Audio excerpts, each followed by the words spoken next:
Good morning everyone, this is me Tanima. Welcome back to my new blog. আশা করি সবাই খুব ভালো আছেন। আমি আলহামদুলিল্লাহ খুব ভালো আছি। আজকে সকালটা খুবই সুন্দর ছিল, একদম রোদ এসে আমার ঘরটা ভরে গেছে। আর কিচেনে গিয়ে দেখলাম আমার হেল্পিং হ্যান্ড হচ্ছে অনেকগুলো পরোটা বানাচ্ছে। যদিও রোজার মাস, এখন সকালবেলা নাস্তা বানানোর কোনো ঝামেলা নেই, কিন্তু পরোটাটা বানিয়ে রাখছে কারণ মাঝে মধ্যে পরোটা খেতে ইচ্ছে করে। সেহরিতে বেশিরভাগ ইচ্ছে করে পরোটা খেতে, ভাত খেতে একদমই ভালো লাগে না।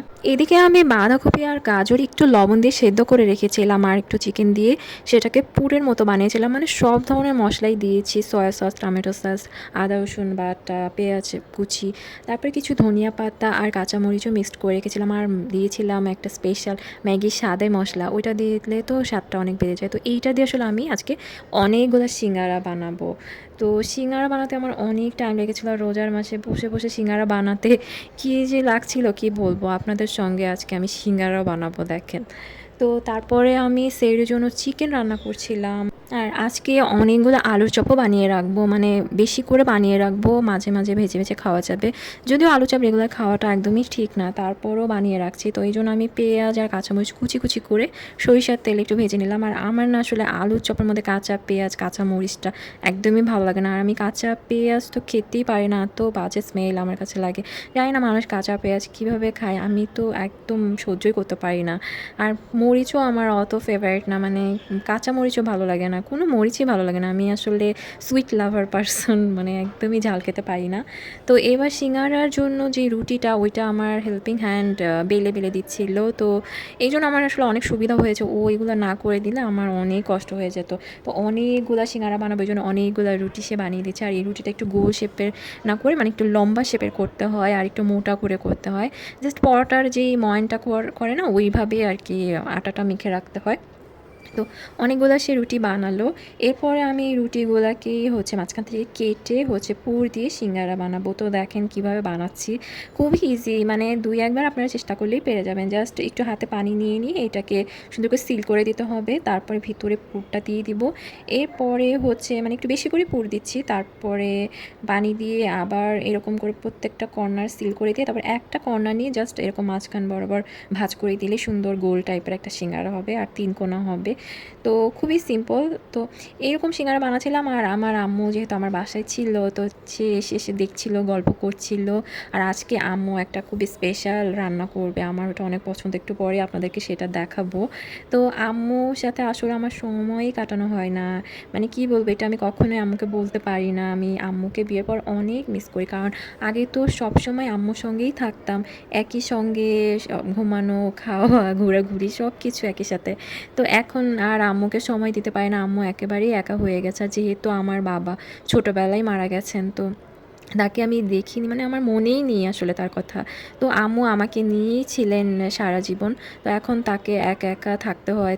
চেষ্টা করি আসলে আম্মুকে যতটুকু সময় দেওয়া যায় ততটুকু সময় দেওয়ার চেষ্টা করি, কিন্তু আমাদের বাস্তবতাটাই এরকম যে একটা মেয়ের বিয়ে হয়ে গেলে তাকে শ্বশুরবাড়ি চলে যেতে হবে, হাজব্যান্ডের সঙ্গে থাকতে হবে, বাবা মার কাছে আসলে ওইভাবে আর আগের মতো আসলে থাকা হয় না। একবার বাসা থেকে চলে গেলে সেই বাসায় আর ওইভাবে ফেরা হয় না। তো এরপরে গেলে আসলে মেহমান হিসেবে যেতে হয়, এইটাই আসলে নিয়ম। তো কী আর বলবো, আর ইমোশনাল না হয়ে। তো এইভাবে আমি সবগুলো সিঙ্গারা বানাচ্ছিলাম। আর জানেন এখন আমার এমন একটা অবস্থা হয়ে গেছে, সারা 3 রাত শুধু এইটাই চিন্তা হয় যে কী ইফতার বানাবো, কী সেহরি রান্না করব, কী স্পেশাল রান্না করা যায়, কীভাবে হাজব্যান্ডের পছন্দের খাবারটা বানিয়ে দেওয়া যায়। তো এত কিছু চিন্তা করতে করতে আমার সারা দিন চলে যায়। তো রোজা লাগালাগি তো কোনো প্রশ্নই আসে না, এভাবেই দিন চলে যায়। তো বেশ ভালোই লাগছিল সময়টা, আম্মুর সঙ্গে গল্প করছিলাম। আর আম্মুকে তো বললাম আজকে আমার ওই পছন্দের খাবারটা রান্না করার জন্য। তো সে খুব এক্সাইটেড হয়ে আজকে রান্না করলো, কারণ ছোটোবেলায় আমি আর আম্মু একসাথে ইফতার করতাম। আমার আরও ভাই বোন আছে, বাট ওদের সাথে আসলে ওই রকম অ্যাটাচমেন্ট হতো না, কারণ সবাই দূরে দূরে থাকতো। তো আম্মুর সঙ্গে আসলে একদম ফ্রেন্ডের মতো ছিলাম। তো সে মাঝে মাঝে এভাবে রান্না করে করে আমাকে স্পেশাল ফিল করাতো, তো আমার খুব ভালো লাগতো বিষয়টা। তো আজকেও আম্মুকে বলা মাত্রই আম্মু হচ্ছে আমার জন্য রান্নাটা শুরু করে দেয়। আজকে যেহেতু ঠিক করেছিলাম যে আলুর চপ বানাবো, তো আলুর চপের জন্য এখন আলুটাকে মেখে নিচ্ছি। খুবই সিম্পলভাবে আমি আলুর চপ বানাই, মানে একেবারেই কোনো আলাদা মশলা টশলা ব্যবহার করি না। জানি না অনেকেই অনেক মশলা ইউজ করে, বাট আমি আসলে করি না। আমি একটু সিম্পল রাখারই চেষ্টা করি, কারণ এত বেশি মশলা খেয়ে কী হবে বলেন, এমনিতেই তো ভাজা পোড়া খাওয়া হচ্ছে। তো জাস্ট আমি পেঁয়াজ কাঁচামরিচ ভেজে দিয়ে দিয়েছি, সরিষার তেল দিয়েছি আর ধনিয়া পাতা লবণ, এই তো এইটুকুই আর কিছুই না। তো এটাকে আমি গোল গোল শেপ করে একটু চাপটা করে দিচ্ছিলাম। তো অনেকগুলো আলু চপ আমি বানিয়ে নিচ্ছিলাম, কারণ বেশ কিছুদিন রেখে এটাকে খাবো। তো প্রতিদিন তো আসলে বানানো মানে পসিবল হয় না, অন্যান্য রান্না থাকে, আর আলু চপ টপ এগুলো বানাতে কিন্তু বেশ সময় চলে যায়। তো এই জন্য বেশি করে বানিয়ে রাখছি। জাস্ট ইফতারের আগ মুহূর্তে কোনো একটা বেটারে ডুবিয়ে এটাকে ভেজে নিলে হয়ে যাবে, বা ব্রেড ক্রাম দিয়ে ভাজলেও এটা খেতে মজা লাগে। তো এই যে সেই রান্নাটা আম্মু করে ফেলেছে, এটা খুবই সিম্পল একটা রান্না, বাট এইটা আমার কাছে অমৃতের মতো লাগে, আমার অনেক ফেভারিট। জাস্ট চালটাকে ধুয়ে আপনি একটু হলুদ দিয়ে সেদ্ধ করতে বসিয়ে দিবেন, তারপর যখন একটু সেদ্ধ হয়ে যাবে তখন সেদ্ধ করা ছোলাটা দিয়ে দিবেন ওটার মধ্যে, তারপরে দুইটা মানে বসা ভাত যেরকম ওই রকম করেই আর কি। তো ওইটা হয়ে গেলে নামিয়ে ফেললে হয়ে যাবে। তারপরে এই যে কাঁচা পেঁয়াজ, কাঁচা মরিচ, লবণ আর সরিষার তেল দিয়ে এটা আম্মুর হাতে মাখাতে হবে আর কি, বুঝছেন? তো ওইটাই মেইন স্বাদ। তো ওইভাবেই আর কি এটা বানানো হয়, আর এটা খেতে খুব ভালো লাগে, আলুর চপ দিয়ে তো আরও ভালো লাগে।